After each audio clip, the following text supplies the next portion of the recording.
మనతో పాటు కొంతమంది బీఆర్ఎస్ మహిళా నాయకులు ఉన్నారు. ఒక్కసారి మాట్లాడదాం. అక్క, ఎట్లా జరుగుతా ఉంది ప్రచారం? ఏమంటా ఉన్నారు జూబ్లీహిల్స్ ప్రజలు? కారు కిందికి బుల్డోజర్ వచ్చింది అంటున్నారు. ఈ రోజు కారా బుల్డోజరా ఉన్నది ఈడ. కాబట్టి కారు కింద బుల్డోజర్ వస్తుంది. ఈ మూర్ఖ ముఖ్యమంత్రి నిన్నొచ్చి భయభ్రాంతులు చేస్తుండు జూబ్లీహిల్స్ ప్రజలకు. ఎందుకంటే ఇక్కడ కాంగ్రెస్ కి వేయకపోతే ఇచ్చే పథకాలు వాడిచ్చే 6 గ్యారంటీలు ఇవ్వడంట. ఇచ్చిండేంది పీకిండేంది ఒక బస్సు తప్ప.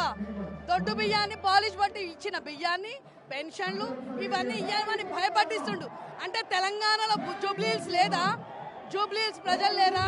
అంటే పథకాలు ఇస్తుండేంది ఇయ్యడేంది? అంటే ఒక గుండాకు ఒక రౌడీ షీటర్కి ఇచ్చి ఒక మూర్ఖ ముఖ్యమంత్రి రౌడీ షీటర్ అని నిరూపించుకున్నాడు ఈ రోజు తెలంగాణలో. మీరేమో రౌడీ షీటర్ గుండా అని చెప్పి మీరు అంటా ఉన్నారు. బట్ మీరు అనేటువంటి రౌడీ షీటర్ గుండాన్ని మేము ఒక దీవెనలాగా తీసుకుంటామంటూ కూడా మాట్లాడుతూ ఉన్నారు కదా. దీవెనలు ఎట్లా అంటారు? మా పింకోలను రాని అంటున్నారు.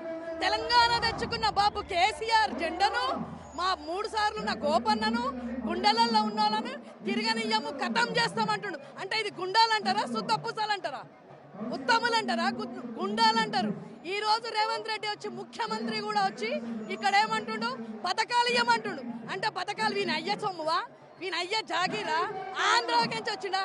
కష్టపడి చావు నోట్ల తలకాలకు పెట్టి మా బాబు కేసీఆర్ తెచ్చిన తెలంగాణను ఈ రోజు నువ్వు గల్లబట్టుకొని స్కీములు తీసుకుంటాం, కారు కింద బుల్డోజర్ నేస్తామని చెప్తున్నా. జై తెలంగాణ. మహిళా నాయకురాళ్ళు అయితే పూర్తి వాళ్ళైతే మద్దతునైతే ప్రకటిస్తున్నారని చెప్పుకోవచ్చు మాగంటి సునీతకు. మరొక పక్క మాగంటి సునీత కూడా భారీ మెజారిటీతోనే గెలుస్తుంది. ముఖ్యమంత్రి రేవంత్ రెడ్డి మాట్లాడుతున్నటువంటి మాటలన్నీ కూడా తప్పు అంటూ కూడా బీఆర్ఎస్ మహిళా నాయకురాలు అయితే మాట్లాడుతూ ఉన్నారు. వీడియో జర్నలిస్ట్ చైతన్యతో విజయ్ బిగ్ టీవీ యూసుఫ్గూడ నుండి.